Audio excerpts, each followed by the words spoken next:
push the button there, Josh. There you go. Recording's going. All right, cool. Um, the question that I to bring you all here together, I want to know your guys' opinion on Hunter Biden. And let me just say, a part of me really doesn't care. I really don't care. And I feel like people have had this, like they've wanted to get the Biden people and everything like that. But I'm just kind of like, they're like, oh my God, can you believe that he pardoned his son when he said he wasn't going to? It's like, yeah, I can 100% believe that he's going to do that. Like, I mean, hey, I think it was not even a question of doubt. I think he wouldn't have done it if Harris won, but I think with Trump, they're like, he's going to come after me and he's going to try to go after Hunter, and I just don't want to be in politics anymore. We're done, and I think he just pieced out. I mean, what do you think? What do you think there, Austin?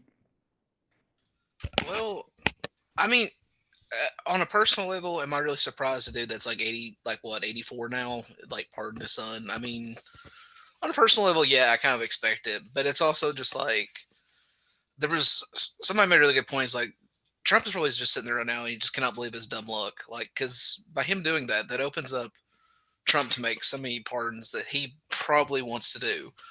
I mean, I think about the January 6th cases in particular, but there's also just a general point of like, it wasn't really this big of an issue this cycle, but last cycle, like the whole like, laptop thing was just like a huge scandal that got kind of swept under the rug. And I'm kind of like, on one hand, do I care on like a personal level? No, but there is kind of a point of like, the pardon was not only just for what he was convicted of, it was also retroactive to like what, like 2014 or something. I think it was So 2014. so let me push back on that, Austin.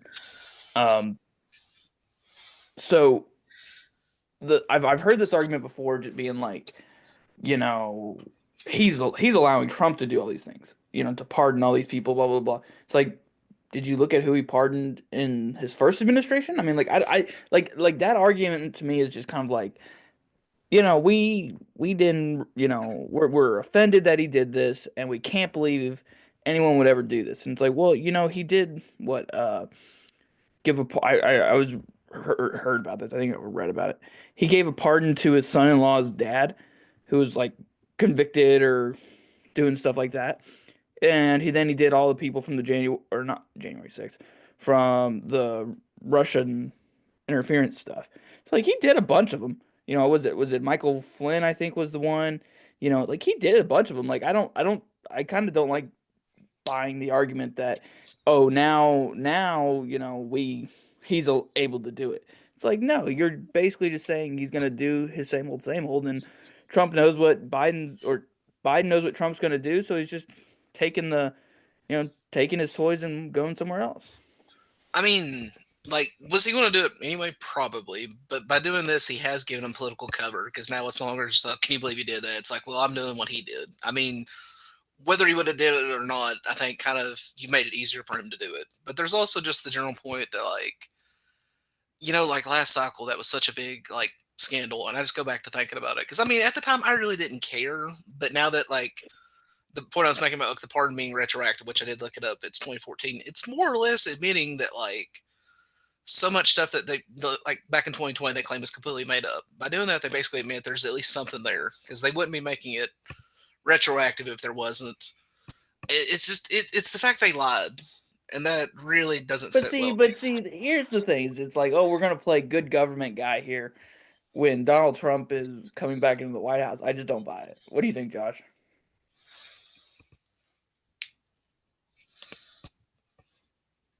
He's thinking really hard. I know he's thinking. What are you thinking, Josh? Yeah, I mean, I'm in the same boat. I mean, it's just to me, I think it's one of those situations where just about like everybody on Twitter is saying like, I don't think I want to hear another word from being a felon because if you're being sorry, I have a lot here going on, but if you don't, if you don't want to like be like sit there and be like, oh well, we elected a felon or you all voted for a felon. So okay, well then you pardoned your kid's son. So like I feel like that goes out the window now. you don't just get to sit around and say, hey, like Trump's a felon. Like you can't say that anymore, in my opinion, if you're gonna pardon your son. Yeah, but I mean, I think the people, like, I guess for me, it's like, okay, the morally righteous Democrats and government people, like, yeah, they're gonna be upset about it. But I'm like, like you said, the Democrats are the ones who are getting upset with Biden over it are trying to be all high and mighty. By the end of the day, I don't think they really give a shit. I don't think they care, and I think it's like I said, I think it's funny that Republicans want to say they're all for that, but like they don't give a shit either. I think it's just virtue signaling to the 10th degree, and that people are all upset that this is happening. And like I said, I'm not defending, you know, not defending them, but I just think it's interesting that it's like, oh, but like now we're all upset. Now we're all pissed off about it. Were you gonna say something awesome? Well, I mean, I get I get it because it's like I said, like I really don't care in a sense because it's like it's in the grand scheme of things, it's probably inconsequential, but it's also just like I don't know, like, and this goes for both sides. Like, you brought up the point of like he pardoned Jared Kushner's father. Like, it's just irritating because like like I guess I still have that little bit of that idealism where we still have the rule of law and it still matters and stuff like that. And I deep down I know it's completely gone. And like one really good point people have been making is it's just like we've kind of reached the point where politics just seems really it's very like South America esque. And like Oh, 100%. it's we just reached that point and it's kind of like man we really have kind of I mean it really has lowered to that point and it kind of stuff like this I guess the reason it just infuriates people is because it really kind of hammers that point home. Oh, I'm not disputing that. I just think I just don't like the argument that, oh, well, now it's happening. It's like, and Oh yeah. I'm trying to look this up. Go ahead and say what you're gonna say, and then I'll comment on that. No, I mean, yeah, it's definitely hypocrisy on both sides. Like, there's no doubt about that at all. Like, I mean, that's you can. I mean, we could probably think of 3 examples right now if we really try to, but it's just like I think what really just grinds people's gears about this one is it's just so flagrant because it's like if you remember late 2020, like I think it was like October was when that New York Post story came out about it, like some of the stuff he was accused of, and then there was this whole thing where that's just originally they claimed it was just like Russian disinformation or something, and then I think like a year or two later they were like, okay, yeah, actually this was all real, and now it's like, okay, it's just I think really what it comes down to is I think people do expect our politicians to do stuff like that. I mean, like it's both sides. Like I said, there's hypocrisy on both sides, but it's also just like the fact that this is just we were lied to so much about this, and this example, especially after they've got him on camera, how many times like he wouldn't do it, and then he goes and does it. Do I blame him on a So, personal level? No, but like it's just I think it's just the getting lied to is what makes people mad because it's so obvious in this case. but I mean, Josh, you can say something right after this. To compare this to, and I would even say this. I would say to a lesser degree, because I don't think the impact is there as much, but for some people it definitely is. I'm thinking. So I looked up pardons or granted clemency by presidents. So one that immediately struck out to me that would be that I think is probably higher up than this. That's more important is so George W. Bush or George H.W. Bush pardoned like people in the Iran Contra thing, right? And to me, it's like okay, like that's way more controversial than this. And I'm like, this just isn't, it's not even like super controversial. And then being like, oh, our government's becoming some third world country and, some banana republic, like people are saying. It's like, well, no, we've been doing this since like the 80s. Josh, what do you think? Actually, this would be like 92, but you know what I'm saying. I think I agree with you. I think I agree with you there, Andrew. I mean, I don't not too much on else on that, but and what was it you just said about 92 there? I think That's when George H.W. Bush pardoned a bunch of people that were in the Iran Contra affair. yeah. I mean, very very similar, I guess, in a way. I mean, I don't know. I'm kind of torn either way.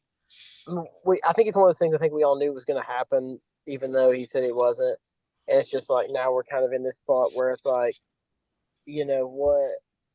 what does this look like, after the fact? Because I mean, he's going to catch heat, and I'm assuming they knew that. You know what I'm saying? Hmm. And I'll let y'all kind of go from there. But that's my thing. Is I'm like, I feel like they knew they were going to catch heat, and it's like, well, he's done. We're getting out of the office. Like, let's just do it.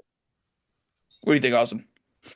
Yeah, I mean, like I think the point he made earlier, Josh made earlier, was like, I don't really like. I'm just so sick and tired of hearing it. And I think that's most people. That's even me, because it's just like the story of itself has become very, like, for lack of a better like term, it's just boomer coded now. It's something like boomers kind of obsess about on like Facebook or something. Hmm. But it's so, I mean, like, on a personal level, do I really care? Do I expect better? No, but it's the point I just keep going back to is it just kind of angers me that they lied about it so much, and that's probably, like, honestly, when I saw he did it, I just kind of looked at it for like a second. I was like, oh, okay, that's kind of like whatever. It's like you said, like you kind of expect it, but still, it's just like, you know, but Well, but I like mean, it's that's just kind of like where I'm at is like I figured if this was gonna if Donald Trump won, which he did, would this happen? And I'm like, yeah, this probably would definitely happen. I mean, or probably definitely, but this would most likely happen, especially with all the shit that was happening before. I'm like, this is definitely gonna happen. But I guess I'm still kind of like, okay, like I'm lied to, and I'm like, did you like, excuse me, like how much of your vote would you allocate towards this? You know what I mean? And it's like were you really voting against that, or were you voting for all these other things? And once again, you're coming back and you're like, hey, I'm just upset that we did this. I'm voicing my anger and everything like that, but I'm also not surprised that we're doing it. Is that what you're kind of saying? I mean, like, I honestly, until this happened, I'd really kind of forgot about it. Like, I'm Hmm. just being honest. Like, I had No, just no, kind of, I mean, I get it too. I mean, like to be honest, it's the only thing I heard from him was when he was helping his dad out back in like March for like the yeah, campaign. That was the last I heard of him. Yeah, well, agreed. well, you remember that, like, back in August, I think it was, there, or it was maybe July, because it was right after the debates. Like, there was a whole big thing where, like, I think it was his son had basically become like his de facto chief of staff. Like, there was a lot Yeah, of reporting that he was just in the White House all the time helping make yeah. decisions and stuff. Well, how do you think they found the cocaine, or what do you think the reason the cocaine was in the White House, right? I would always kind of Real, that's a valid point. real. I mean, hey, like I mean, I'm just looking at the data. I always kind of assumed they were giving Biden like bumps before he did, like, meet, like, before he had meetings or pressers or something. Oh no, dude, I think they threw a party and they were Really, like, hey, like who wants to do some bluff? Like, I mean, like you invite like some of these, embassy people over or whatever it is. I don't know if You Biden, I'm gonna say if Wait, Biden you was think it doing was a it. party, Andrew? Oh, 100%. I think the guy was throwing a party and they were like, "Hey, That's like valid. we've got these Saudi Arabians, or we got these Middle Eastern oil tycoons, or African dictators, or whoever," and it's like we're gonna bring them in, we're gonna have a good time, and they just want to relax, and then we'll just kind of do a handshake agreement and leave it to the deep state to kind of fix some of these issues. 100%. Dude, that makes a lot of sense. I mean, we act like the president basically isn't like a monarch for 4 years, and it's called an imperial presidency for a reason. well, like, to kind of switch it up for a second, real fast. You made the point of like how much did your vote kind of depend on this or that. I Hmm. was just sitting here thinking about, like, how many did you ever meet anybody, like, in person that was like, yeah, I'm voting because of what happened in, like, Kabul back in like 2021? Did you ever meet any voters that even brought that up as an issue? Because I'm just sitting here thinking, When we were going door to door, dude, honestly, no. The only time, and even in kind of democratic circles, the only time Afghanistan, and I've got a hot fucking take on Afghanistan. Um, I think that the only time Afghanistan was even talked about was when they would talk about Joe Biden's approval rating, and that was like the point when it just like he passed all of his bills. He did something and just honestly it just showed incompetence, if anything. And I think honestly he was like, hey, I'm ready to get the fuck out of here. And I think the Taliban were like, if you're not gone by this date, we're starting shit up again. And I think he was like, I don't want to be stuck here for any more time. And we need to get the fuck out of here because Russia is doing their thing and we gotta, bolster some of these other places. I think he was like, fuck it. Like I really don't care. We're not staying. And I think that's what happened. And yeah, you had this shit show happen, and I think voters were like, yeah, that's an issue. I think, and I have this idea that's like you get one election. That was what 2021. So that Mhm. was the discussion in 2022. After that, doesn't even matter. Yeah, I And they mean, go into a narrative, but I think like Gaza, like that was more of an issue um, oh yeah. Well, I mean, than the other one.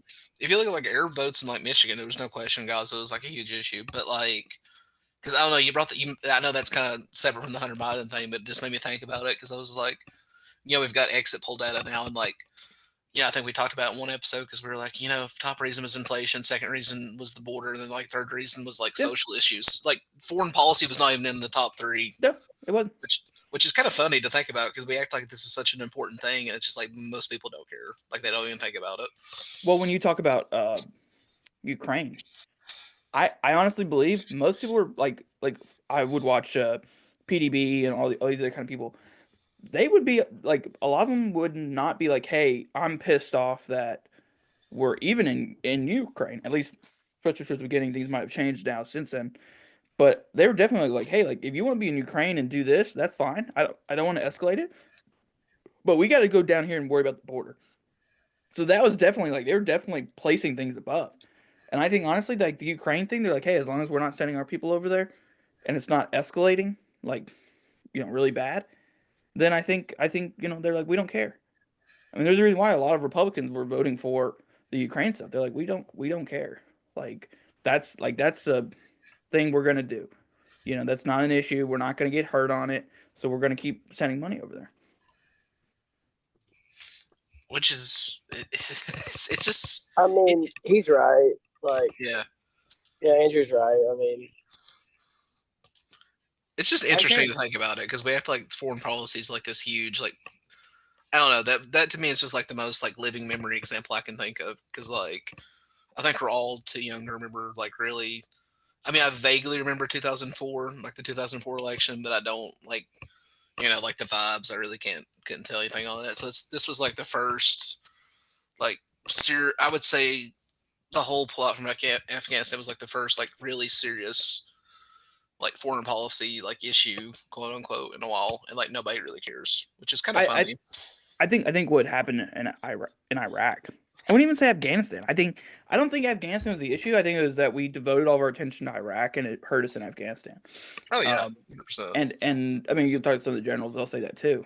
Um, but I think the whole issue with what happened in Iraq was it was like really it was our first big, I don't want to say fuck up, but it was our first big like oopsies. Since you could if you I mean, people were probably going back to the Rwandan genocide and being like, that was an oopsies, but that wasn't direct U.S. conflict. Same thing with the Balkans and that was it, the Yugoslav wars and all that kind of stuff. Um, even then, like we got kind of dinged on that, but like our reputation as a country was still good.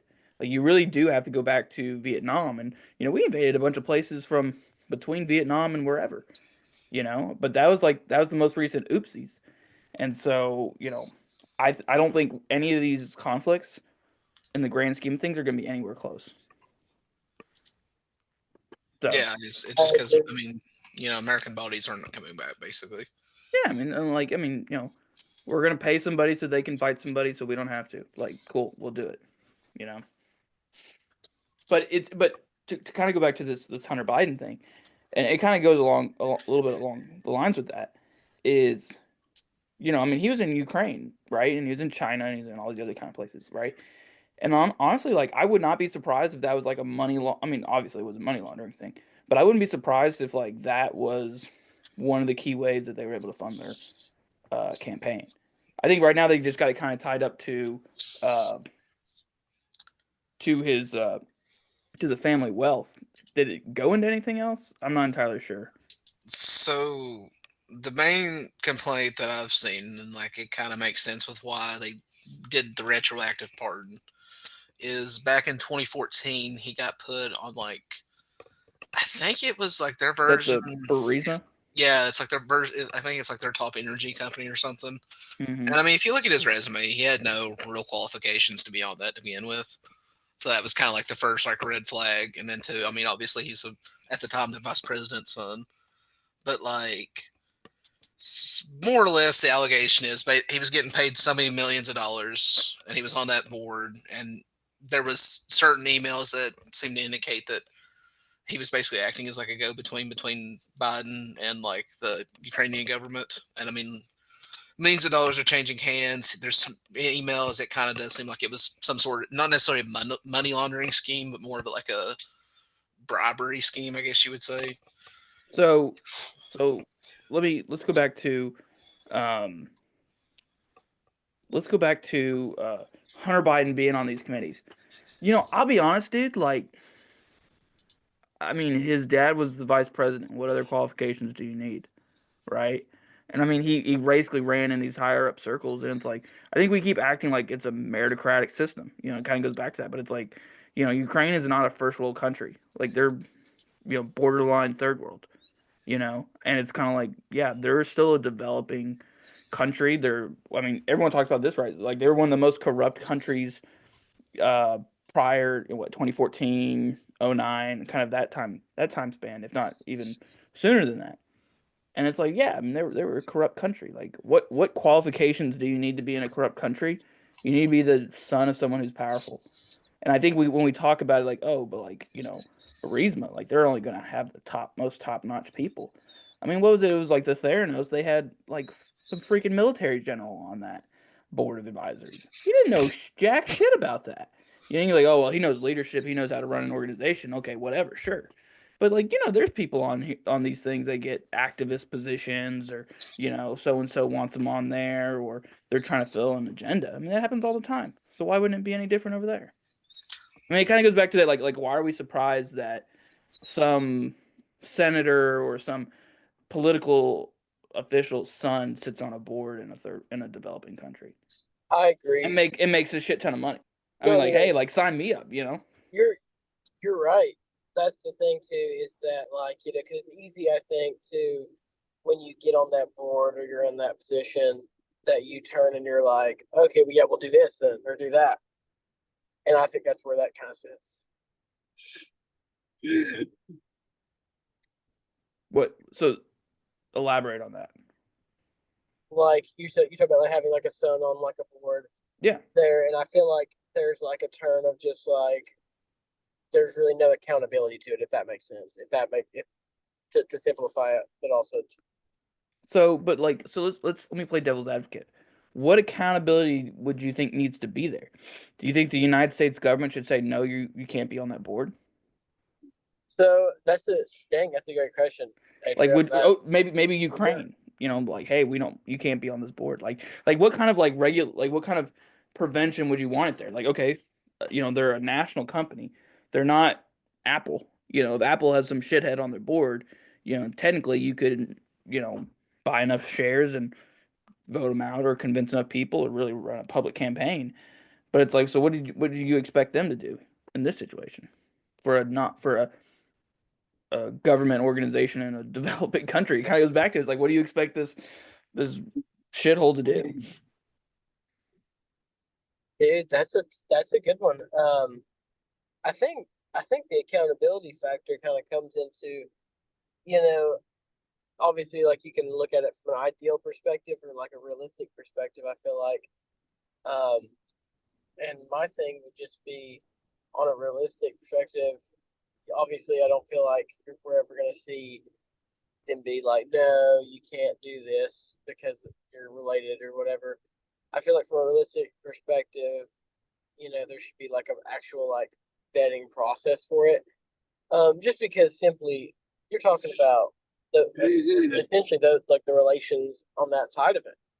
Because Hmm. like I just feel like there should be something because you can't just make these decisions and without having some form of credibility to it.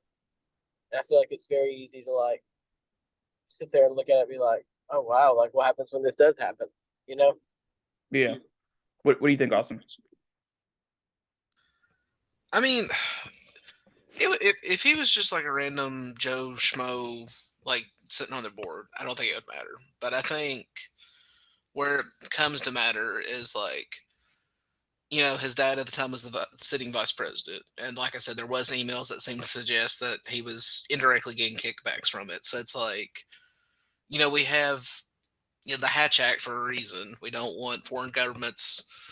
We want foreign lobbyists to be registered. We don't want foreign governments buying influence that affects policy. And I mean, and when it comes to like that, when it's like, I mean, we do have certain laws in the books for like I think it's like your spouse can't be a lobbyist or something if you're a sitting politician for like a foreign government. I think that's Could be. actually I think that might actually be covered under the Hatch Act, but don't hold me to that. So I mean, it's like if it was just a random guy, I wouldn't care. It's like you said, like sign me up, I'll do it. Like I'll gladly take money if I have no influence on policy. But I think it's just one of the big themes in American politics of the last decade has been like it's mostly been about like Russian interference or I think there's been a degree of like Chinese interference that's kind of been a occasional fear, but it's like we don't really talk about it as much when it's. I think part of the reason it's not as big of a deal is because it's like Ukraine, but it's like South Korea is very famous for spying on America and having unregistered lobbyists. There was actually I think it was like Max Boot's wife recently got indicted. She was like an unregistered lobbyist for South Korea. So I mean, like, So, so I mean, but that's a good question. Why Ukraine? Maybe you know this. I mean, but it's kind of like like why? Like, obviously South Korea, they're spying on us, and we obviously spy on our allies. oh yeah, But it's like, what about Ukraine? Like, why Ukraine? Like, why not some African government? Like why why didn't not? they die, or what do you mean? Like, Yeah, what would but their I get reason? it's just like why? Like and this is one thing that this is a conspiracy theory that I've kind of been thinking about, and I don't want to necessarily go down this road, but it's almost just kind of like we've all known that essentially uh, NATO is expanding, west to east. Um, the EU is expanding west to east, all this other kind of stuff. And so it's almost like to me, it's like so like why, like it's almost kind of like was this planned, or did we kind of know about Ukraine specifically down the road, right? Like I find it interesting that what Joe Biden was doing stuff in 2014 or before, um, and then Russia invades Ukraine in 2014, I think, um, and then I think all the way through 2017, and then they come back and they do it again, and I'm like, I just kind of think it's interesting that like that's happening, and it's almost kind of like we're like those are coincidences, but and that there's not some overarching theme. Like I like to think that like okay, there's something a little bit more going on as to why the vice president's son was in wherever, and then now went to war, you know, kind of had a detente again with Russia under Trump, and then now we're back at war again. I feel like it's almost like too convenient, but I also am like I don't know what could be the reason. Well, let me kind of think where I can start with this. So, Like I don't want to go all CIA on it, but it's almost kind of like well, like almost is well, I that what's mean, going on? it's as far back as at least the 2000s. So we'll kind of put that as a starting point, but you could probably go back further with it.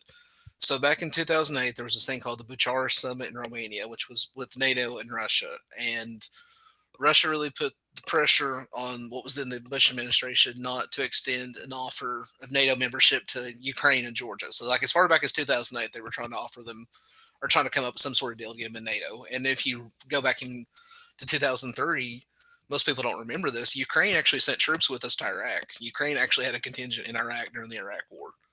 No, I So wouldn't I be mean, like surprised. it was a few thousand, so it wasn't like a huge amount, but it was still kind of a Yeah, I solid. mean, yeah, you know how it is.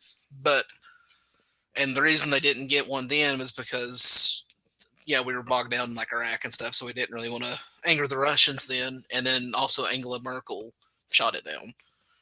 So like 2014, I'd have to go back and look it up, but I think what it was is he got the Burisma position in like I think April or May.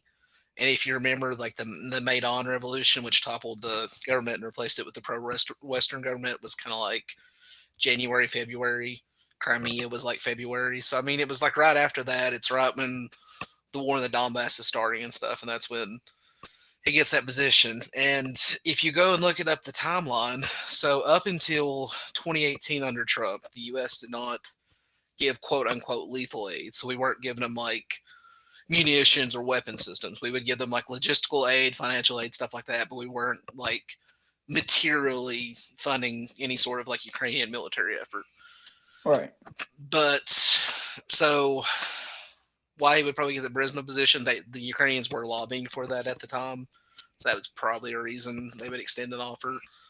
And then I think he left Burisma in like, I want to say it was 2015 or 2016. So it was like pretty, by that point they'd pretty much stabilized Donbass. So it wasn't like there was going to be a imminent threat of like a war. So it kind of, and too with like, the Obama administration going out and the Trump administration coming in, there wasn't really much sense in paying Hunter Biden. But I mean, Let's go up a few levels. So like I still don't get. Okay, so after this war happened, and Josh, chime in if you know anything too. After this war happened, they did the revolution, then the war happened, and then Joe, Hunter Biden gets on this board or whatever, and it kind of makes me think like, okay, so like then what's kind of the divide, right? Like I know what you're kind of saying, and I've kind of heard some stuff where it was like Obama was like, we're not going in, like we're not helping them, we're not doing whatever. And so I almost wonder like, is this essentially what you're kind of trying to say? Is it's almost kind of like he was put in and kind of getting things going, and then almost it kind was of being like the eyes and ears on the ground. Now it's kind of like, well, how important is the energy company, or maybe they just wanted leverage, whatever it is, and it's like, okay, like I don't know, I don't know how important it was. I know a lot of pipelines go through the Ukraine, but it's just kind of like, you know, um, it still kind of doesn't answer that a little bit. so the mega point about the pipelines in Burisma. The only two currently functional pipelines into Europe, besides I think one through like Belarus, the other one was Nord Stream, and that was obviously mysteriously exploded a few years ago. Mm-hmm. But all those crisscrossed the Ukraine and Burisma at the time, and I think it might still be, but I know at the time it was like it was, if not the top, it was like the top three energy companies in Ukraine. So it was pretty politically influential. Now, like I said, like it wasn't until 2018 the U.S. did like direct military aid. So the thought process is with why they put him on the board was he was basically functioning as an intermediary. So like, we'll pay you such and such millions. Your dad's the vice president. You'll lobby on our behalf. Basically, just be an unregistered lobbyist was kind of the idea because they were really pushing for aid packages as far back as then as. But that's just because what Obama didn't want to do it. Yeah, Obama. No, Obama, to his credit, in my opinion, made it. I think in 2015, he famously, gave this pretty important speech. Honestly, it kind of defined U.S. policy towards Ukraine for a while. That the Russians had escalation dominance as far as like they're willing to go further in Ukraine than we are. So his whole point was like, there's really no point in wasting our time, energy, and focus on this if they're they got the advantage in the region. So it's like, no, we're not going to give you weapons. So Hunter Biden's basically hired on as an unregistered lobbyist because like his dad's the vice president. So maybe if we pay him money, he kicks some to his dad. He lobbies to his dad. Maybe his dad can get Obama to change his mind, or yada yada yada. So basically, it was more or less just an influence scheme. Is kind of the consensus that I've seen. Okay. What do you? I mean, is that what you kind of heard, Josh? Well, can you repeat it for me? Yeah. So I'm just kind of asking. So like, is that kind of how you understand kind of how Hunter Biden is on all this, or is involved in Burisma and all that, or do you have any other thoughts on it? I mean, I agree. I don't really have much on it. I'll be honest, like, because like when that happened, like I was upset about it a little bit. I kind of just laughed at it.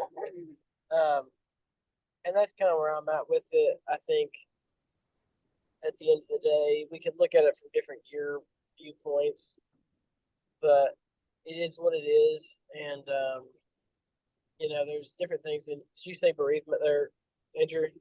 Yeah. So I guess what I'm asking is like the reason why he was on basically like, so how did all this happen essentially, right? So like how did like Biden gave Hunter, or Joe gave Hunter a pardon because Hunter was doing all these things. And I guess what I'm trying to get at is that on behalf, well, first off, is that on behalf of his dad, or is that on his own from his dad? Was it placed and all that kind of stuff? That's essentially what I kind of want to know. So Uh, was Hunter Biden acting on behalf of his dad, or uh was he kind of an independent? like, are you talking about like that? Are you talking about like that, like what he did, or like how he got out of it? What he was doing with Burisma? So I'm gonna say he kind of acted on his own on that. I mean, You think so? I think, I mean, obviously, like, if your dad's in politics, you do it that way. I mean, I've seen it a couple different ways now. Like, I feel like that gives you, like, that probably gave him, like, the freedom to feel like, oh, I can act this certain way. But I mean, he made the decisions and he did it, and then I think for sure he leaned on dad to solve the problems, and then obviously at the end of it he did, and so that's kind of where I'm at on that. And not that I think it's not that I think it's right at all. I just I think he acted that way, out of hey, I'm kind of untouchable. If that makes sense, you know what I'm saying? Yeah. What do you think, Austin? I definitely think that, like, as far as like him getting hired on and doing this stuff, it was. I don't think Biden was like, "Oh, my son, go do this or that." I genuinely think it was just like probably some dudes in Kiev were just sitting there like, "Oh, we got this coked out like son of an American vice president. Like, easy, Yeah. let's do it." But I think where the line kind of becomes more questionable is, like I said, there was some emails that were recovered, and one of them was like the gist of it was like the big man wants a cut of like such and such. It was either like such and such amount or such and such percent, is the way that he had phrased it, and it was pretty widely understood he was referring to his dad. But now there's never been anything that's like on Biden's end that's come up. So I mean, but So then here's the question. So is Biden's motives in all this for the money or for the influence in the area? Wait, Andrew. Before we get to that, there, are you like, because the way today is influencer money? Like, are you talking as if he is competent to know that, or is this Jill? That's just I just want to put that out there, before we go into the whole, did Biden do I this? think Biden knows everything that's fucking going on. I think he likes to play dumb, and we can say, "Oh, Joe Biden, this, and this." I think 100% Joe Biden knows exactly what's going on. Very fair, very fair, I think very he's fair. 100% competent. I think he's slow, and he's obviously older. But I think he's 100% competent, and I'm not gonna say running the country, but I think in knowing what's been going on, I think he's 100% competent. And if we want to get into the motivation, I'll go ahead and start. So like, a part of me thinks like Joe Biden didn't really abuse the system like a lot of these other senators have, especially when they've been there for 50 years. And I think a lot of it was he got out and was like, "Hey, like I'm done with being vice president. I don't really plan on being president." And honestly, I think he probably thought that Trump was gonna do 2 terms and he wasn't gonna have a shot. And I think after Hillary lost, I think he really started thinking about it. And I think he made the decision in 2019 that it was his time to do it or not. And so he ran for Andrew, office. But I I don't think love he was thinking about it. Like I think he was like, "Hey, go out there, make us a little bit of money, and then we can kind of put it in an endowment, a trust, and it's going to set you guys up for the rest of your lives." And I think he was like, "Yeah, I'm not really giving you anything after I die, so let's do this thing on the side and we'll do it. And we're helping out these people against big old bad Russia." I mean, go Dude, ahead. I love the take. I I'll be mean, honest, I it's love what I that think it take. is. Dude, what? I love the take. I mean, that was that's well thought. I like the take. I mean, I want to hear Austin's like thoughts too, but like, dude, I love the take. What do you think, Austin? now are you actually like his motives for like the pardon, or do you think his motives were like the Burisma thing, or Yeah, what do you think Joe Biden's motives are for? They're kind of tied in together. But what do you I think think his motives are for getting Hunter on Burisma? honestly, I just like, but I mean, from what I've read of the family, like Bo was kind of like the golden child in the Yep. sense that he was the one that was kind of expected to go into politics and stuff like that, and Hmm. Hunter was always kind of like the fuck up. So I mean, it's like, To put it I mean, lightly. I mean, I have to give him respect. I mean, the fact he can smoke that much crack and not die is kind of impressive. So salute to that. Well, he's smoking good shit. The shit that's not going to make you OD. But just to segue real fast, one of the funniest things that came out from that laptop thing that like some of those like hookers he was hanging out with were like, Oh yeah. I felt really safe with hanging out with like Hunter. He had a good vibe. Like it was literally like what one of them said. It's Oh, dude, like I would love to party with him a little bit. And I think it's that's the thing is like, yeah, he went off the deep end and he was Real. hanging out with these prostitutes and stuff. But it's kind of like what you're saying, like the fact that you're inviting these prostitutes over, you feel comfortable enough to do drugs with them and all this other kind of stuff. Like, yeah, you might be fun to hang out with one of these nights. I it's mean, just funny. It's like he we're might doing know something we don't, you know. Yeah. So keep going with what you're saying there, Austin. but I honestly feel like it was as far as like the pardon, because I just went back to this point, I genuinely do believe it was just like a case of like, I'm out of here. I'm 80 some years old. I've not got that long left. I want to spend my last few years with my last surviving son because both his daughters died back in like the 70s in that car crash. Bo died back in 2015. So it's like Hunter I really. thought he had a daughter with Jill though. I don't think I think they he does. I if think they. he's got a daughter with her. He does have a daughter with Jill. Oh, Okay. he does. Yep. Okay, that was wrong on Yeah. that. Because there was the two sons, the daughter that died with the mom, and then there was the girl Yes, from yes, Jill. I thought she was yes. his You're right. stepdaughter though. Choose the No, what? no, no, no, no, Oh, no, she no. full blooded. Okay, I thought No, Yep, I no, was no. thinking stepdaughter. yep, I yep, definitely do yep. think it's just a case of just like as far as the part goes, it's like the dude's 80 some years old. He's not got long left. I mean, just being honest about it. And I do think No, it's I a mean, and case. that's what I'm saying is I think he knew that a long time ago. I think he was Now, like, hey, like I'm like, how am I gonna make money? well, too, the thing that come out, this electoral cycle is finally there was a lot of people like the DNC were just like, yeah, the whole reason we threw him in there back in 2020 was just because we really didn't have anybody that we could throw against Bernie that had like enough like support to kind of overcome it. I mean, he was really kind of their Hail Mary candidate to prevent Bernie from winning back in 2020. So, your take is I don't have any. I agree with your take. I definitely think in that regard. I think as far as like I don't personally think he had anything to do with like him getting on Burisma directly, but I definitely do think there was a case of just like, oh, we're going to offer your son this position. Oh, okay. I mean, kind of wink, wink, nudge, nudge. I don't think he was like, as far as I can remember from like the stuff that had come out, it wasn't like he was directly lobbying for that position for him, but it was, like I said, like there was definitely somebody probably in Kiev just sitting there like, oh, we got the crackhead son of a vice president. Okay, let's do that. Yeah, But yeah, and that's what I'm saying. I think that's why Hunter's like, hey, like if you're gonna use my name, like and lie about my involvement and stuff, fine, you gotta give me a cut. And I think he was like, what are these people gonna do? Like, go after an ex vice president, especially for stuff that Trump's doing. It's like they're not gonna go after me. And I know this was before Trump was even in the picture, but it's like nobody's gonna go after me for something everybody was doing. I mean, people always talk about John Kerry's sons doing the exact same thing. They're out here, running their name, making a bunch of money. And I wouldn't be surprised if, like I said, you get these politicians who are like, yeah, just give me a little cut and I'll take care of this family. Because if you don't do that, okay, what are you gonna do? You're gonna go give speeches like Hillary Clinton to Wall Street? Like that doesn't look good. Especially if you're supposed to be blue collar Joe. You can't go do that. And he obviously wasn't loved as much as the Clintons or the Obamas. So it's like, what are you gonna do? Okay, you basically start a business. And that's having your son run money and, give a cut to him.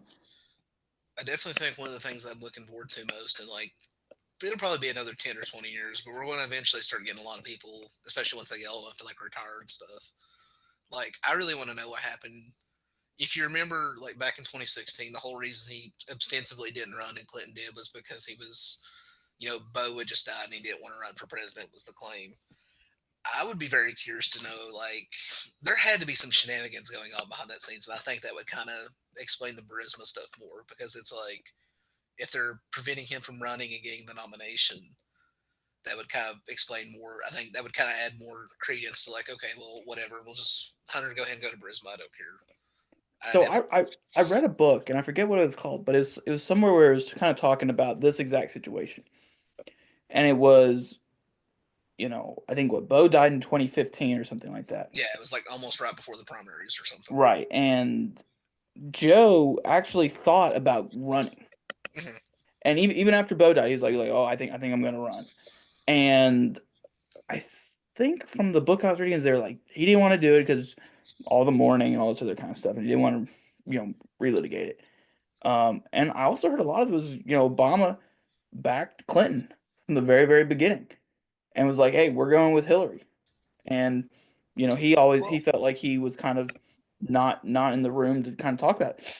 But well, not in the room, but he wasn't kind of being thought of. But along those lines though, I have that's probably the thing I want to see the most. I want to see kind of these people who, 2021, 2022 being, and maybe 2022, 2023 when, Joe Biden kind of starts really kind of going down and being like, hey, we had this decision, and people were like, where's the president at to make the decision?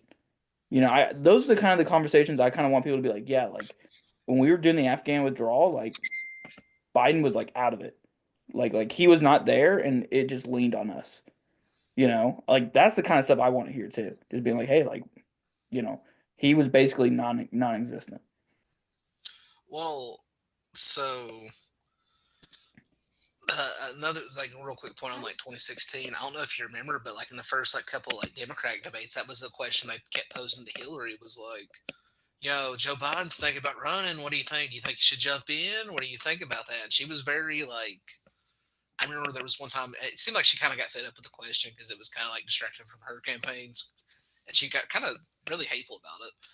And I do kind of, I agree with you. I definitely do think there was something with like Obama and the Clintons and stuff at Hmm. that time, and that's something which to kind of segue into this election cycle.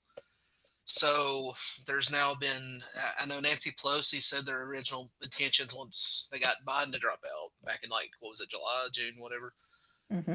There was plans to run like a short primary. Oh yeah, yeah, I've heard about that. So they did confirm that, and then now there was more reporting that came out. I think from it was either Harris campaign staffers or it was like some other people attached to the DNC were like, oh yeah, like the plan was he drops out. We run a primary because Obama and like I know at least Obama and it may have been Nancy Pelosi too did not want Harris as the candidate. They really didn't. They wanted a primary. They wanted to put somebody else in. So the whole reason he announced his dropout, then 30 minutes later drops that about endorsing Harris for the nomination was kind of like an fu almost because it kind of tied Oh, oh their yeah. hands. So I mean, now that's and there was reporting at the time that said that and everybody's like, oh, that's not true. That's just conspiracy talk or whatever. And now it's come out from like various Democratic Party officials. It's like, yeah, that's basically what happened. He basically kind of like screwed us with that because we really couldn't. At that point, they really couldn't run a primary when she's the sitting vice president. He's endorsed her, and they kind of tied their hands. And I kind of, we're making the, you brought up the point where like there was probably some backroom dealing between Obama and the Clintons to make sure Clinton was the nominee back in 2016. I would not be surprised if, like it kind of lines up. It was definitely kind of a, and two, there's been rumors for at least a couple of years now that like Biden world and Obama world did not really get along well. Yeah, I've They heard that. per- they personally got along well, but like their staffers and stuff just did not like each other. Yeah. So I mean, there was already kind of that institutional kind of, I don't know the right term for it. Maybe not tug of war, but there was that friction, I guess. Yeah, a little animosity or something. Yeah. So I mean, it does seem like there is a pattern of like he's consistently gets screwed by Obama. So I mean, So I want to throw this to you, Josh, after I say this, but I definitely have heard that. One other person, I think, was James Carville, he was like, you got to do a 6 week, mini primary and blah blah blah, And the thing is like, as being someone who was in all that, I heard it and I heard people talking about it, and it was, it was definitely something no one that I knew that was in the party and doing stuff like that really kind of wanted that. I think they were kind of like, yeah, like we gotta go with the safest option, and I think they went with Harris for that reason. I think that's why they got behind. And I think they wanted the least risk averse and safest option. And they thought Harris could be someone who we just got to win just enough and in key areas, and we can do that. Um, but the thing that I always thought was really interesting is it's like, I'm really kind of interested in, and one of the people I'd love to interview is Obama, and I'd love to kind of interview him on some of these, um, like these coalitional issues, is because I really want to hear hey, did you go with Harris, yes or no? Why? Why do you think her? Who would you have wanted? All that kind of stuff, because I think that would also kind of tell a lot about like what's going on within the party, right? And you have these people, like Obama and Nancy Pelosi, who are just like, hey, we just got to win. Like we really don't care. We just need a vessel. We just got to win. We got to do whatever. Um, but I have heard that he was just kind of like, fuck you. But at the same time, I'm like, like I'd really also kind of like to know a little bit more. Is that really just the beef? Is the beef that Obama picked Hillary instead of you in 2016? And it's like, looking back, I'm like, I feel like he would have done the same. I would have, I would be like, yeah, maybe we should go with Hillary. We don't, you've got a lot of baggage and stuff like that we have to deal with. Like, yeah, Hillary's the next best option. Um, so I'm just kind of like, I'm like, yeah, like, are you really gonna be that butthurt about it? I feel like there's something else going on. What do you think, Josh, about kind of Biden's getting in, and I guess like Biden kind of putting Harrison to kind of undercut Obama and Pelosi and kind of that establishment group. Um, Great question, and I feel like this is one of those questions where it's like, how far to one side or the other do you want me to go? Is kind of my thing, because you can go on the extreme side of it, or you can stay in the middle of the road. Um, I feel like there's multiple different theories and takes here, but my thing is, and I just want to make sure I have this right, Andrew. You're asking like what my opinion is on the Bidens like coming in and like undercutting the Obamas and all that, right? Yeah, why would he is it like do you believe that it was just like a 2016 Obama picked Hillary vision, or do you think it was really something else? Because ultimately that decision, or there's beef, essentially led to the Hunter Biden thing, which essentially led to Trump and Hunter Biden, and then so on and so forth, right? And then ultimately leads to this pardon. And I try to think about like those issues, like certain key decisions that were made that kind of got us here. And based off of kind of like what Austin is saying, it's like, yeah, I think like that rift between Obama and Clinton really is what kind of made Biden come back and undercut her, or undercut Obama and Nancy 8 years later. Okay, now see where okay. So yes, um, my thing is, I think at the time in 2016, and I think you said it, Andrew, and if I'm wrong, you can correct me, but if I'd have been, if I was, which I'm not, if I would have been on that side of the aisle, if I'd have been Obama, I do feel like Hillary was kind of the best shot there, in a way. I mean, for all intents and purposes, it probably made the most sense.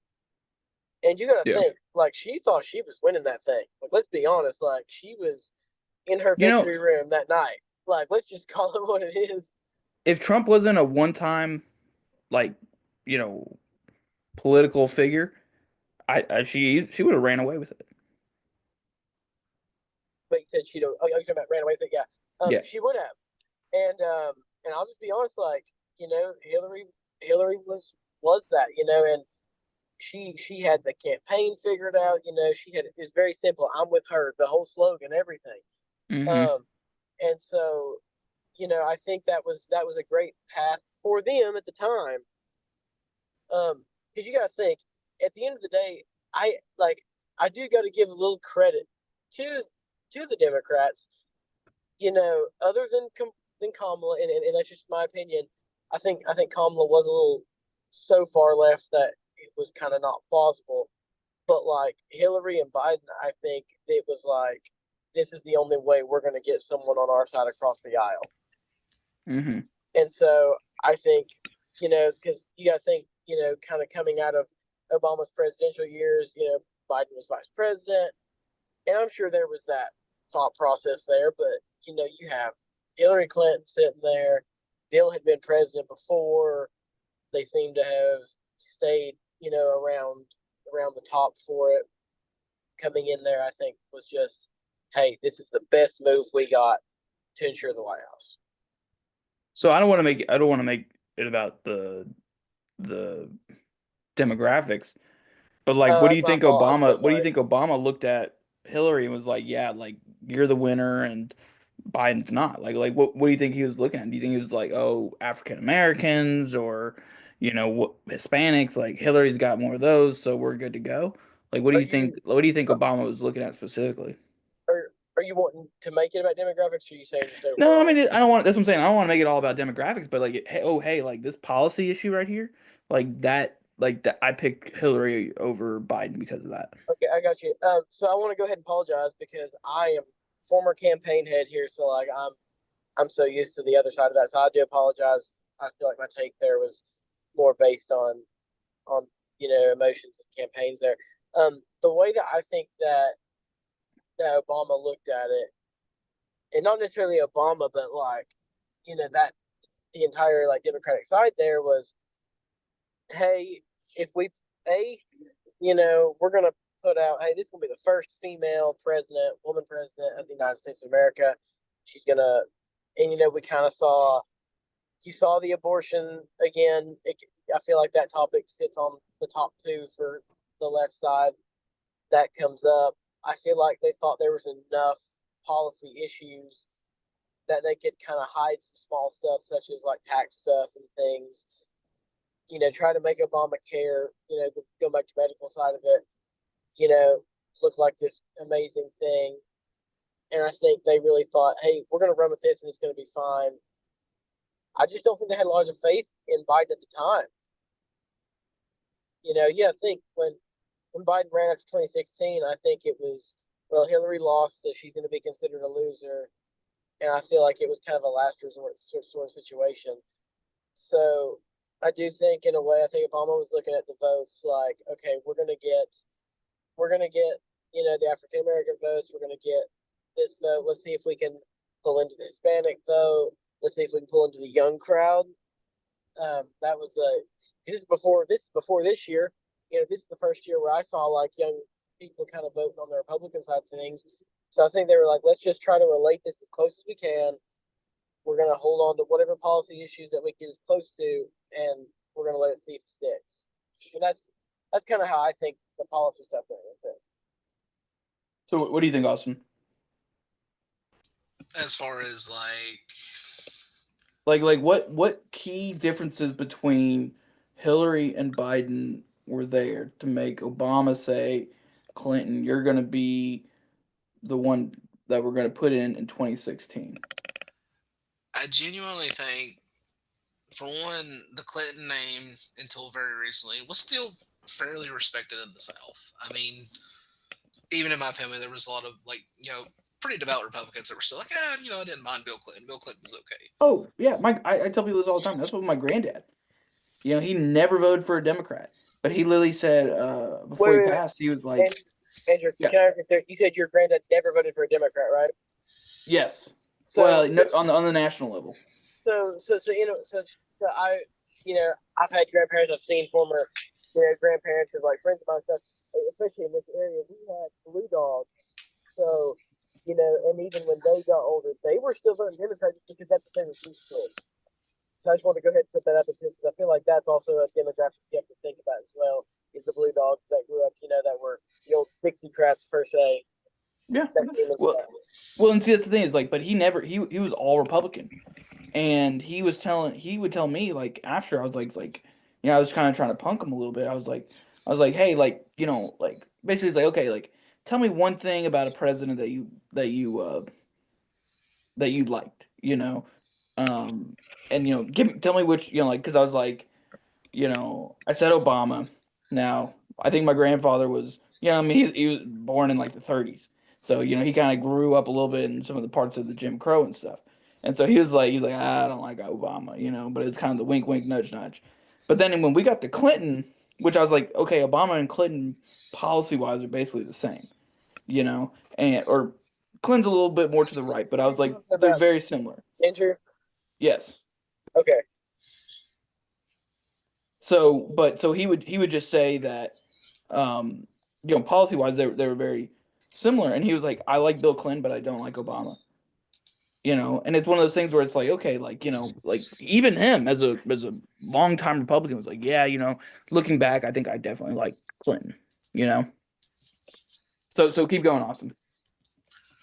I mean, I think there is that. I think there was an idea that she could maybe appeal. I mean, I think you can't really ignore the demographics thing. I mean, this was especially a big thing between 2012 and 2016. There was a feeling of like, oh, the Democrats were in the first, they've got the first black president, so now they'll have the first woman president. That'll be this. Like, somebody recently dug up like a tweet from like, I think it was like one of Atlantic Magazine's like main writers or something at the time, and he had posted this map and it had like, from like 2012, he's like, yeah, Democrats are thinking, when they run Clinton, she'll get Texas, she'll get Arizona, she'll get Georgia. The Republicans will be finished as a party. For real. I mean, like, that was the thinking at the time. So that and, was like, the polling. Yeah, I mean, that's what it was. well, they were also thinking too. It's like, okay, like, Romney had like historically low margins with like Hispanics. He had historically low margins with like black voters, and it was like Mm-hmm. the whole idea was like they're 4 years from now there's just no way they can win these states, and then it's like some guy comes down a golden escalator in 2015, and that just completely changes the game. Yep. But I mean, I think it was mainly I don't think you can detach it both from like the name and the experience and the policy achievements in terms of like the fond memories of Bill Clinton, and then add in the demographic side of it. I just think that was a lot of it. And two, it's like, I mean, being blunt, Biden is a silent generation. He's an Irish Catholic. I mean, that would have played well. That played well back in the 70s. That played well Yeah. kind of in the 60s. And come 2016, it's like, oh, we're in this different era. I was reading something today, and it made really interesting points. Like, back in like the 60s and 70s, like especially like Nixon and stuff, like Italian or Irish Catholics were kind of seen as the ethnic vote back then. Nowadays we think like, oh, Hispanics are the ethnic vote, or Asians are the ethnic vote, and it's like, no, back then it was like Northeastern Catholics were kind of that version of it. So it's like he kind of played for that era, but it's. I don't want to say age was like a huge issue in 2016, but I definitely think, from what I remember, that was still kind of like, well, she's younger than him. She's he's a man. He's an old white guy. I mean, there's just no way to kind of ignore that angle of it, especially with Well, kind of the whole. I was going to say, just remember, Bill Clinton's still younger than Donald Trump, and Donald Trump is younger than Joe Biden. I want to make a point that, like, sans Obama, we've not had a president that's been born later than like the summer of 1946. Yeah, they were sounds about right. Clinton, Bush, That and is real. Trump, or and Biden. I forgot Biden, but like literally, like most of our presidents since like 92 have been born in the summer of 1946, which is really crazy to think about. Yeah. So basically you're saying, you had all these issues, demographic, not so much policy, and then you kind of got age. That's why Obama's like, we gotta go with Clinton. We're gonna dump Biden, and then obviously we know what happens. Trump came in, kicked out Hillary, and then Biden took over, and then when Obama kind of came back and was like, hey, you don't know what you're doing, wants to kick Biden out, Biden says no and puts Harris in. That's kind of how we got here, right? And then now Harris lost, so Joe Biden needs to pardon his son before he gets out. To throw in kind of like one last thought into that, like, one of the defining features of the Trump era that people have made a point of is, when he won the Republican nomination in 2016, he beat Jeb Bush. So the Bush dynasty, nobody talks about the Bush dynasty anymore. The Bush dynasty is basically done. Like, well, because the only one who's still surviving is the guy who was running for Texas land commissioner in Texas, and he didn't even win. Yeah, that's it. Like, but I mean, like, Jeb never got to be president. Oh, so yeah. That. He beat Hillary, so now the Clintons are kind of done, at least until Chelsea does something. So do you think Trump's going to be is going to get the next branch going, next family going? Maybe not necessarily branch, but like kind of the point I was going to make with that is like, so Trump kind of beat all these like dynasties. The one he didn't beat was Biden, and like there has been people who've kind of suggested like Biden kind of got the last laugh at Obama because it's like Obama didn't want him to run in 2016. He preferred Hillary. Well, Hillary gets beat. Obama was one of the guys that talked him into dropping out this year, and then Harris gets in, gets beat. So it's like he kind of gets the last laughing away because he can be like, I'm the only person that can beat Trump, and look what you did. Yeah, So there is kind of fair. bragging rights in the they kind of hold it over him. Good take, Austin. Well, Yeah. thank you. So, okay, so that's interesting. So, I don't know, but it's like I almost like to think about them like I know Joe Biden probably doesn't give a shit, but I'm like, are we really that petty? Oh, I'm gonna try to undercut you and sacrifice Kamala Harris and all this other kind of stuff. Do you think Joe Biden put in Kamala Harris knowing that she wouldn't win or that she could win? No, I have a whole take on that, but you want me to go first? Or you want Yeah, Austin go ahead, Josh. So no, I do not think that's what happened. I think I'll be honest. I really think Biden was going to run. And I can in like, are you okay? Like, if we get kind of crazy political in here, or do you? Yeah, do that. I mean, I've already gone there, so go ahead. Say whatever you want to say. Yeah, no. So personal opinion, man. I think really post assassination attempt. I think that was a shot. Not to get too like too far right, because I know like in a way we can kind of be nonpartisan here, but like I really think that was like, hey, Biden's going back in, kind of thing. I think after that, I think in a way, you kind of made the man a martyr. I mean, you make Trump a martyr in that way. And I think really after that, it was okay. What are we going to do? We're going to do. So I think they gave Kamala just enough time because I don't think Biden knew. Like that's just my opinion. I'm with you, Andrew. I do that's why I liked your take earlier. I do think Biden was like coherent and competent on some things, and he knew, and they just played him out to be dumb, and he played dumb. But I think they kind of swindled him out of it, and like it was just like, hey, we're just gonna like pull the plug on you and throw this in here, and they thought it was gonna work, and it just didn't. That's kind of where I'm at with it. I mean, I don't want to make this going back about what happened in 2024, but I think he knew. Like, I think he knew. Are you saying like you think he knew that like this was the plan all along? Oh yeah, I think he planned on making Dude, sure Kamala wins no, or no. Kamala gets Please, to the point. please elaborate because like I've been so interested on that take because like I've Okay, never so thought about it. so Austin, do you mind if I go and say something, Okay, go or do ahead. you want to say something real quick? No. Go ahead. I'm Okay, curious. so I've been thinking about this, and I kind of go back. When was the State of the Union? Was that kind of like March, April? It was in I want to say March, late March maybe. Okay, so I think it was maybe like late March or something. I think it was Uh, late March. I think after that he was kind of like I'm good to go, everything like that. And I think around May, I think he was kind of like I think kind of around once he kind of locked up all the delegates, he knew he was gonna win. I think that's when he really started thinking like, okay, like if something happens or I'm not gonna make it or we have some issues, Are you and maybe saying not like necessarily health him, but wise? I think his team thought that. I think that Andrew, they were are you saying health wise? I didn't mean to interrupt you, but I just want to health make sure. wise, age wise, and I think they were also like, hey, if you fuck up and you can't turn around, like we have to have a plan B. And So, I okay. think So you're saying like he or like are you saying like everybody around him was like, hey, like just in case, here's and I'm not trying to interrupt. I'm just saying like I just want to make sure like I kind of know where you're coming from. Are you you know saying like it's like a hey, everybody around him was like, hey, just in case we need to have a backup plan, or do you think he was like, hey, I'm old if this happens? Like, do you think it was his choice, or do you think it I was I Biden? think I think I think Biden sat here and said, look, I don't have really great numbers right now. I can still do the job, but I can't do the campaigning. And I think he's like, okay, That's fair. That's we've fair. rigged all of the primaries so that I should basically win hands down, regardless. We're not gonna let any of these other people talk. We're gonna do all this stuff. I'm going to once we've got it locked up around May, June, really. Really it was kind of May. Um, they were like, okay, now we're going to start the transition of moving it from me to Kamala.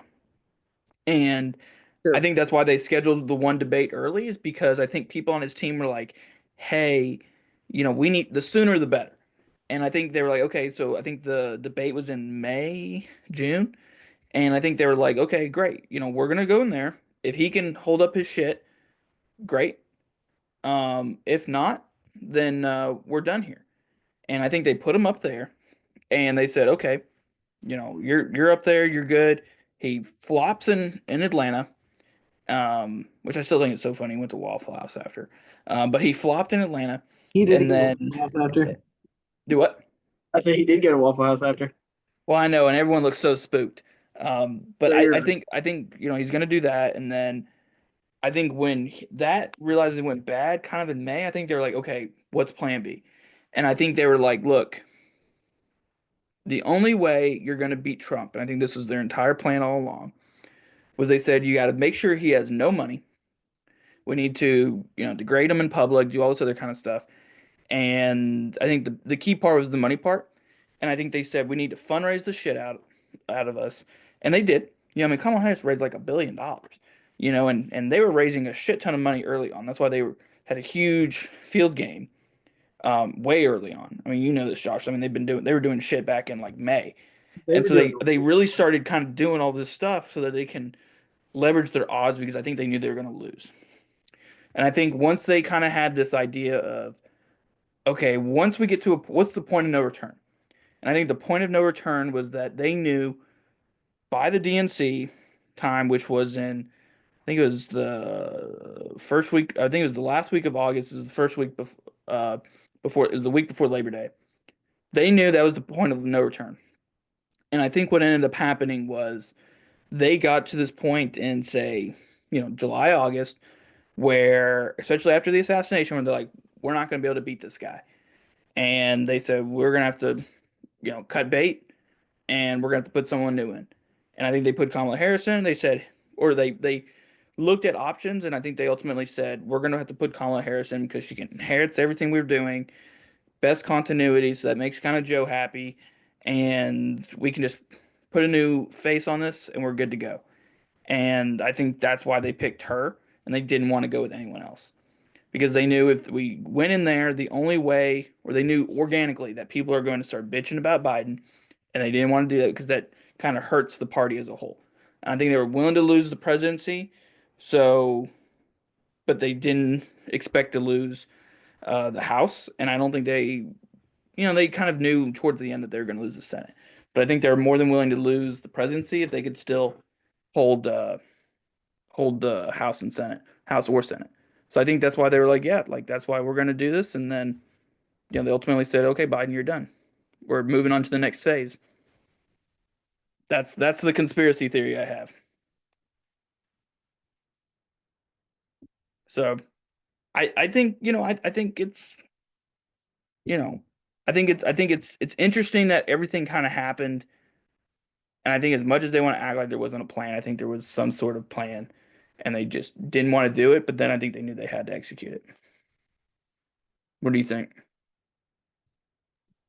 I think it's a great take. I like it. I think there is that level of that. And the thing is, like, I'm with you, Matt. I really do think he knew more than let on.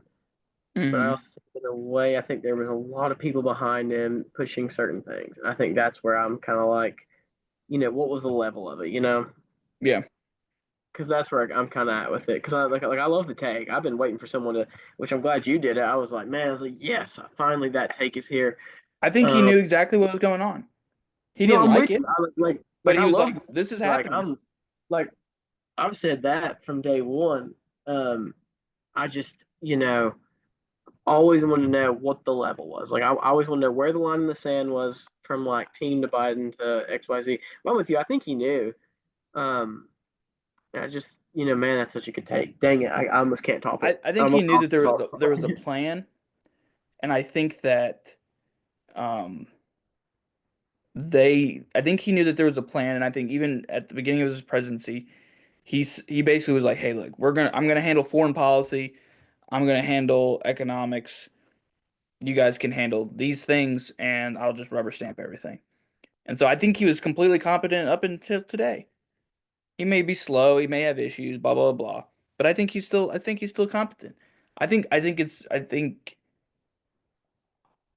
he did things.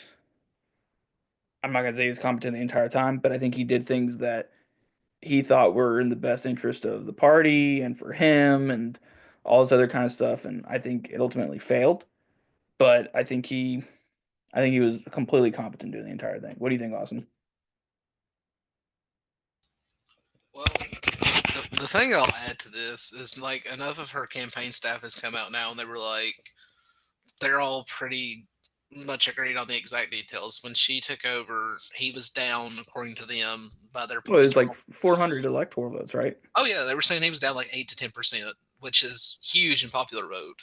They were from the numbers that we got more direct numbers. There was an interview today, and they were saying like he was like polling at like the mid to like upper 30%, and Trump was always kind of around like 48-ish%.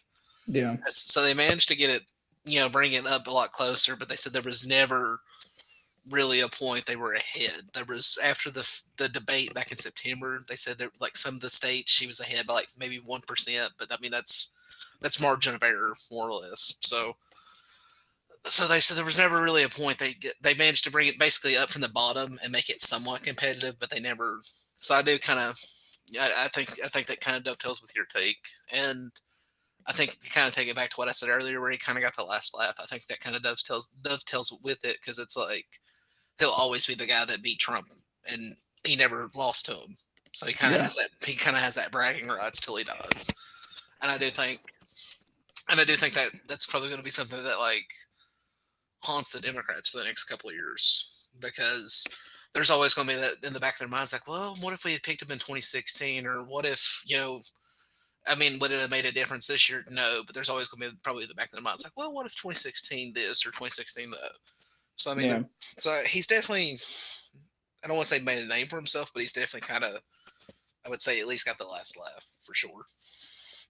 So let's round this out here in the last 13 minutes. Josh, what do you think? What do you think is going to happen to Hunter Biden?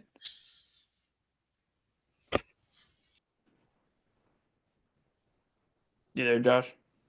What do you mean? Like just because he's pardoned, do you think nothing else is going to happen?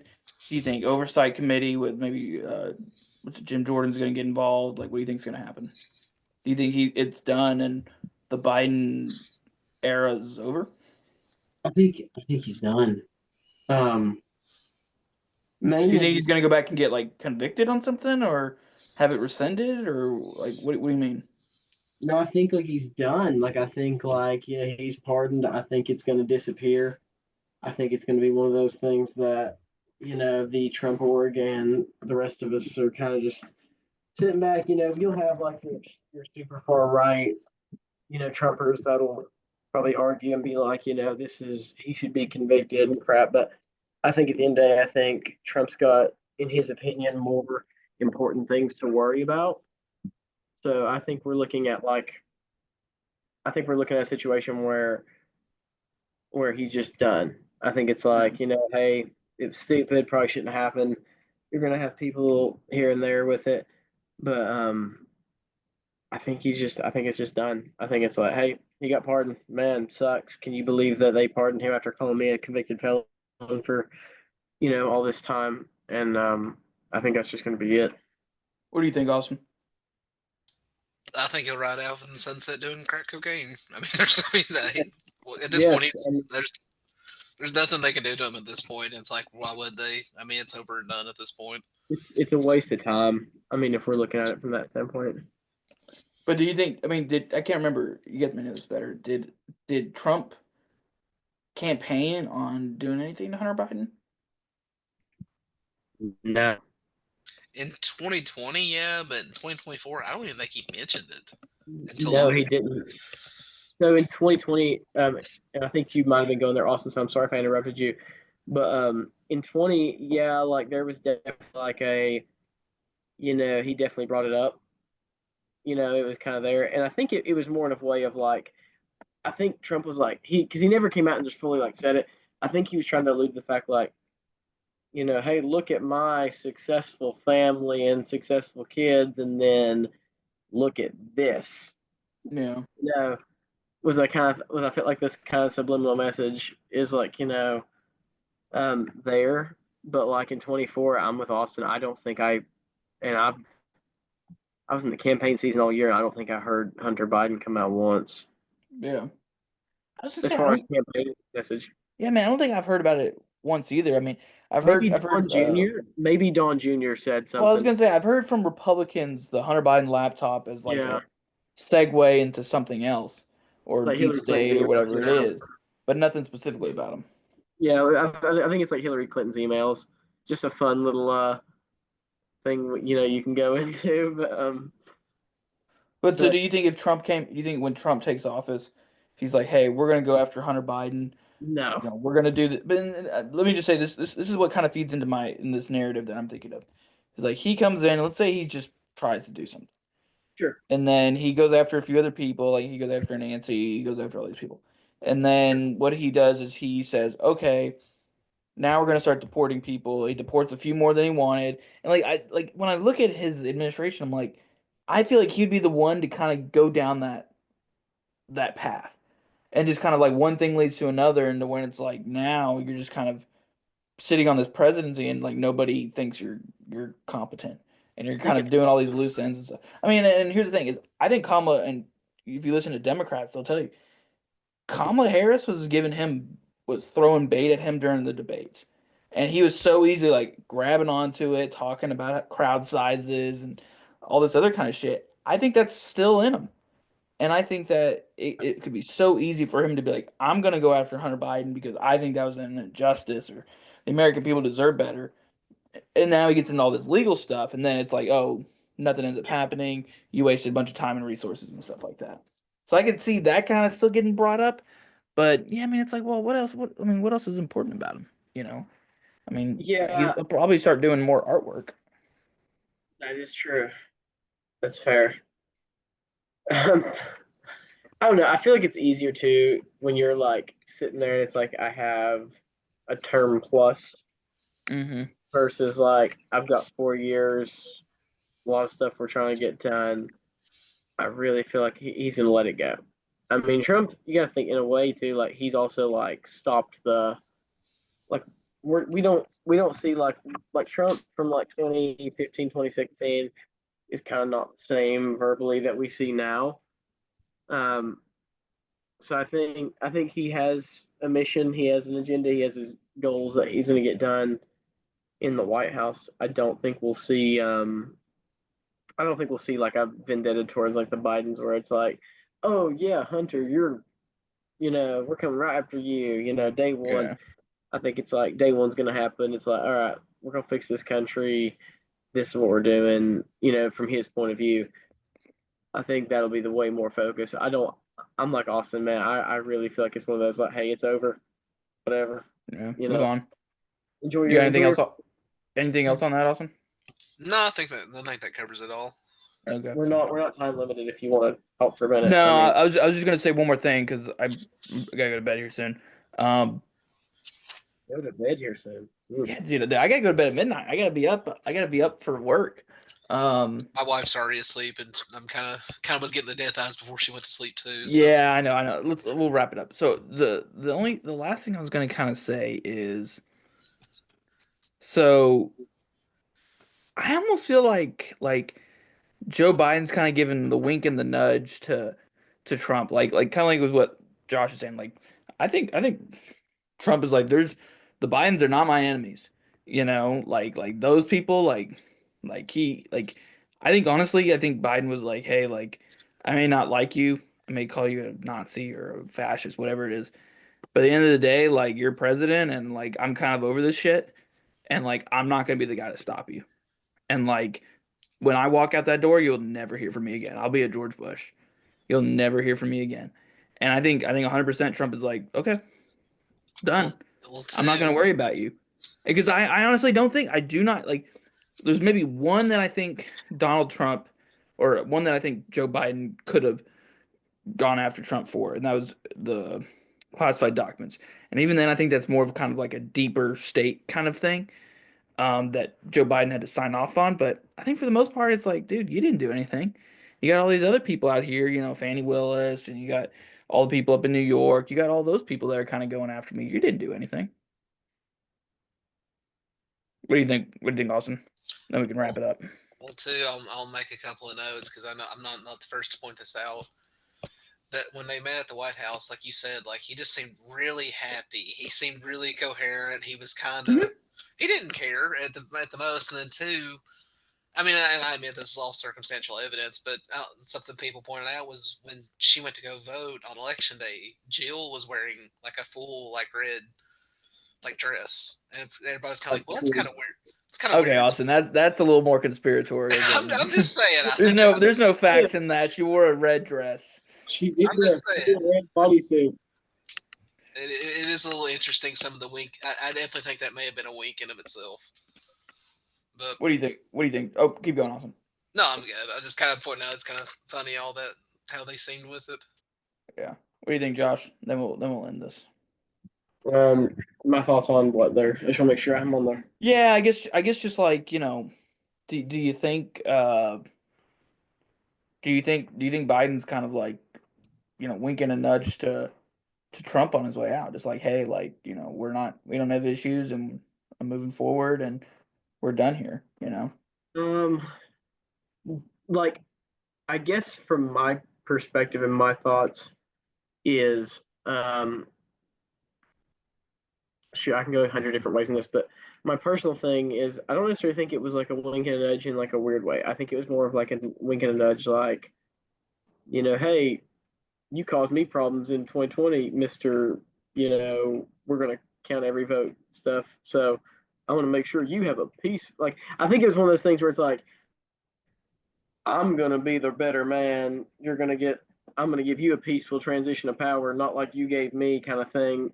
More than it was, like, I mean, we can go conspiracy, like, I mean, like, I was really going to lean into what Austin was saying with the Joe Biden dress there, but I think it was way more of just I'm going to be the bigger person. I'm going to give you a peaceful transition of power because, I mean, it's like, what are you going to do? I mean, we can sit here and I really don't think the American people were going to stand for another. Like, if we wouldn't have known the president on that night, I really do think there would have been a problem in America. Like, we would have had some issues. Obviously, they were able to mess around with the Senate races a little bit there. Sucks from a man Hovde. Love Eric Hovde in Wisconsin. But, and by the way, I do think he'll go into Trump org. So I'm interested to see how that goes. But, I see it and I'm just like, they were able to do it with some Senate races, but the presidential, they just couldn't. I mean, you can't sit there, you can't hide it. And I think they knew that. And I think once it got to the lead that he had, Biden was just, I'm gonna be a bigger person here. I'm not gonna sit here and say it was stolen or anything. We're just gonna call it. I think that's how that went. That's my opinion. Okay, cool. All right, let's leave it there. So I think you got to push the record thing, right?